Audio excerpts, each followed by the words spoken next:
Hi everybody, it's Honest John. Now, I'm not black, obviously, so I probably have no business talking about the subject I'm going to talk about.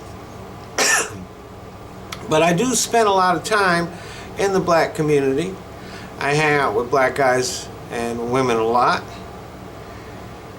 so I'm going to talk about it anyway.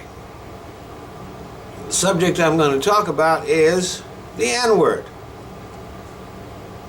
There's been a lot of controversy lately about it.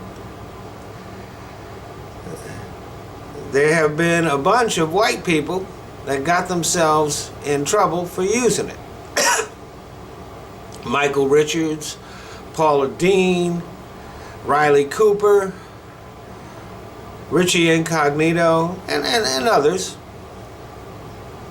Some white people say, well, black people use it, so it should be okay.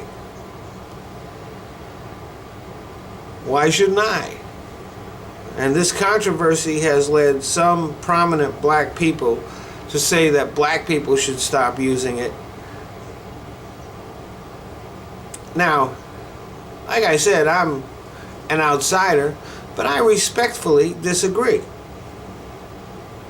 In order to explain why, a little history.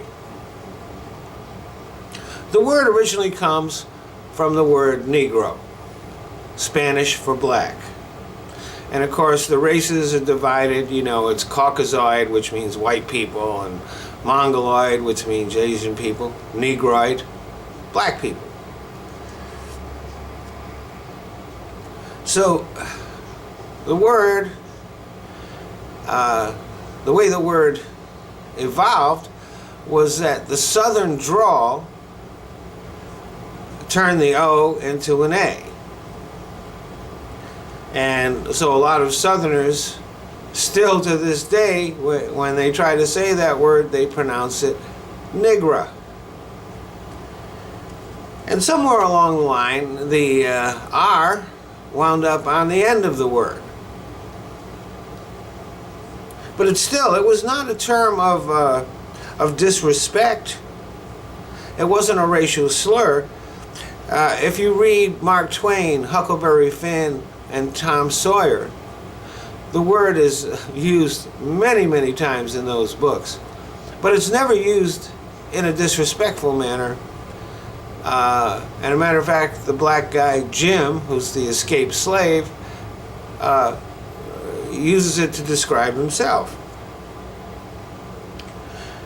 But over the years, as black people became dissatisfied with the status quo and started demanding more equality and respect, the word was used by white people to mean something less than human. It was used to demean and abuse black people.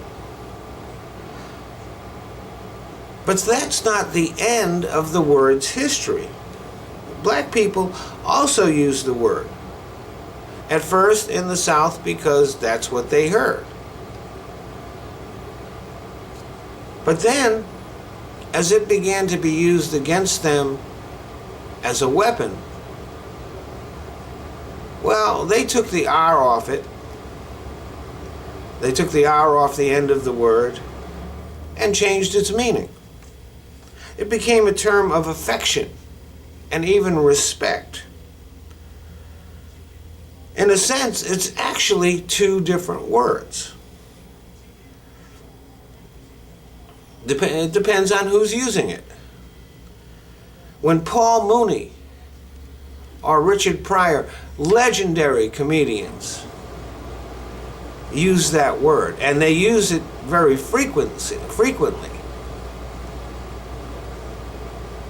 It is a completely different word than when Bull Connor or George Wallace used it. So when I hear some people, both black and white, saying that nobody should use that word, It seems to me that they have an incomplete understanding of its history. They understand the white history of the word, in which it was used as a slur. But they don't quite get the black history of the word, in which it was used as a term of affection and even pride. Now, I don't use the word myself, but I've been called it. And it's usually, matter of fact, always been accompanied with a smile, a handshake, or a hug. Thanks for listening.